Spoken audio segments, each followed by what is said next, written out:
Hi, my name is Joe Bautista, and I'm the founder of Grow with Joe LLC.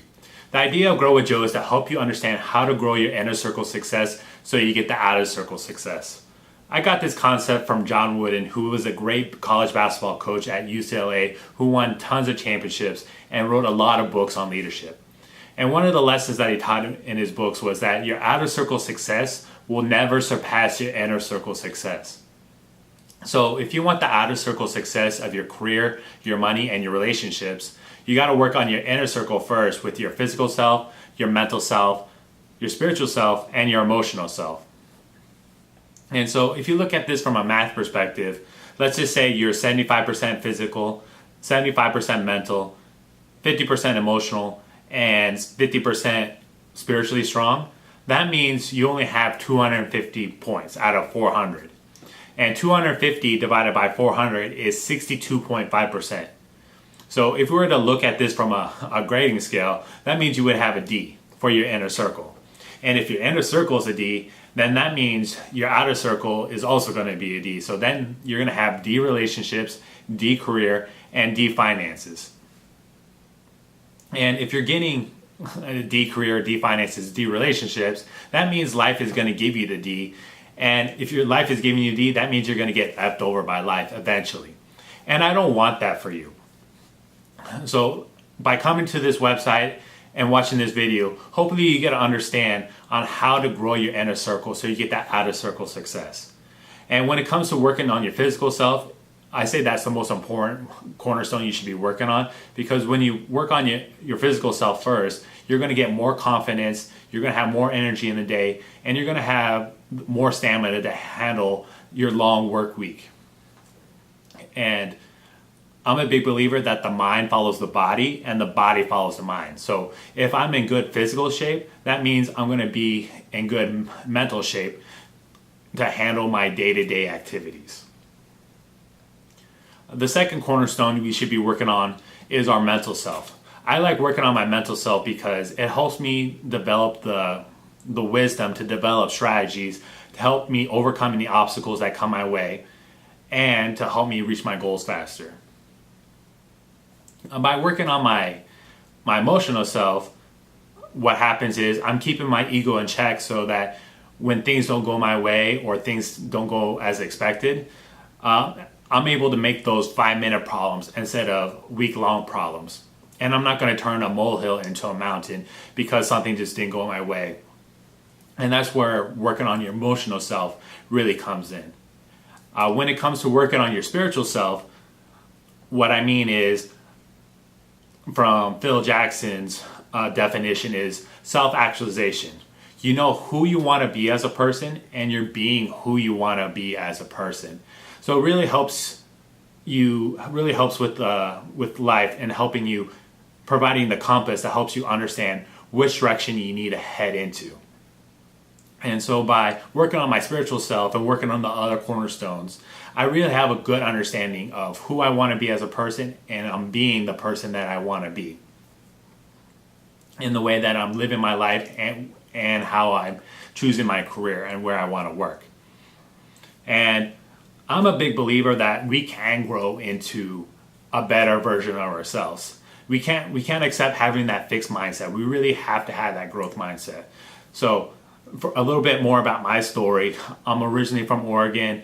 I'm the son of 2 blue-collar workers. My dad is an immigrant from Mexico who worked in a plant nursery, and my mom worked as a cashier.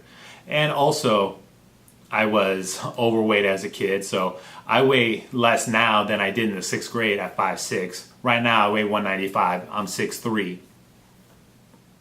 And so I noticed a huge difference once I went from being overweight to being fit. I got more confidence. I still had to work on myself emotionally because I had some baggage from when I was overweight, but I have grown a lot over the last 5 years since I've been really focused on growing my inner circle. And so that was the first step. The next step that helped me grow as a person was when I joined the Marines. So I joined the Marines right after high school, 1, to join the best branch out there, and 2, also to get my education paid for. So along with a lot of other folks out there who had kids didn't save up for college, because that wasn't something that was in the back of their mind when they started having kids in the 80s. But looking at my situation, I knew I needed to go in the Marines to help pay for my education, so I wouldn't be burdened by all this student loan debt. And I didn't want to regret it once I got that diploma. So by going to the Marines, it really helped me grow a lot mentally and emotionally, in the sense that I learned a lot of new cool things and got to see things in a new perspective. I was also introduced to a lot of leadership possibilities, where I was able to grow as a leader, and it helped me understand who I wanted to be as a person. Doing 20 years in the military was not for me, but it was just that stepping stone to help me get to that next spot. And it was overall a great period in my time. I was able to live in Hawaii for 3 of those 7 years, and I wouldn't take anything back, because it really helped me develop into the person that I am today. And then once I finished finished the Marines, I went to school at Portland State, where I got a degree in public health. I thought I was going to do healthcare administration, but one of my advisors says, "Hey, go take an economics course." And from that class I took, Microeconomics 101, I really fell in love with economics, because I really felt that it explained how the world works with its supply and demand functions. And so another important thing that I got from getting a degree in public health is that you start to think things are all interconnected. Things do not live in a vacuum. So there's one great story that we were told in public health many times. It was the story of 2 fishermen who were fishing on a riverbank, and then they see this baby floating down the river, and so they panic. They go to the baby, get the baby out of the river, and as soon as they say that baby, another baby's floating down the river. They say that baby, then 2 babies come, and then eventually it just becomes so overwhelming that they can't save all the babies at once. So the one fisherman that was a public health major says, "Hey, stay right here. I'm going to go upstream to figure out what is causing all these babies to float down the river." And so that really helped me understand that you have to look at different facets, and that's why I like reading so much, because I'm able to take one idea from one area, an idea from another area, and combine them to figure out how can I prevent these babies from floating down the river. And so you really have to understand what are the decisions that you need to make to help you live that good life. And I would highly recommend that you check out this book by Charlie Munger called Poor Charlie's Almanac, which is a book about making good decisions. In life, you don't want to focus on making great decisions. You want to focus on minimizing your bad decisions. The more bad decisions you can minimize, the better life you're going to be. And this book is all about using different mental models to help you make good decisions. As Charlie Munger, one of the best business folks out there, states that things don't live in a vacuum. You really need to have different mental models to help you make decisions, at least 7 of them. So he talked about having economics as a background, business, psychology, chemistry, physics, to help you make good decisions. You don't have to have 100% information to make your decision, but if you have the right mental models, it can really help you minimize your bad decisions. And another great thing about going to school at Portland State was I was introduced to a couple of great books through some folks. The first book that I read one of the books that I read that really helped me out was Outliers by Malcolm Gladwell. In this book, what I learned that to become a master in a subject, you really need to just put your 10,000 hours of deliberate practice. By doing that, you will take yourself from good to great. And he talks about how Bill Gates became a great computer programmer by putting his 10,000 hours in high school, and how the Beatles became a great band by putting their 10,000 hours working all day in German clubs before they went on that Ed Sullivan show. So that was really helpful to understand that, hey, if I just put my 8 hours a day, it will take me 4.5 years to become a master in my subject. And so the key thing is you just really have to put in the hours to get to where you want to go. Another great book that I read at Portland State was this book called Freakonomics, which is all about explaining the hidden side of everything. And so we learned in that book, I learned that, hey, you can't take things at face value. Sometimes there's a better solution out there to help you make a good decision. And as I get older in life, I really try to figure out two things. What are truths that everyone else thinks are lies? And what are lies that everyone else thinks are truths? And if I'm able to figure that out before a lot of other people, that will save me a lot of time and money and give me more opportunities to succeed in life. And so that book really helped me develop my mindset for making decisions. But the book that ultimately started it all was this book right here called Random Family by Adrian LeBlanc. In that book, which I took in my family studies class at Portland State, I was really interested in following this Puerto Rican family from the Bronx in the early 90s, in the sense that they were making all these bad decisions to help them escape poverty, but they continue making the same mistakes over and over again. And that made me realize, okay, what can I do to prevent myself from making similar mistakes? And that was basically my quake moment to help me learn more. And I got that experience from learning. And as Tyler Cohen says, those are your quake moments that help change your mindset to help you move in a different direction. And by moving in that new direction, it has really helped me grow as a person. But after I graduated from Portland State, that's when I moved to Washington, D.C. in 2012, because my previous partner got a job out here because the job market was better.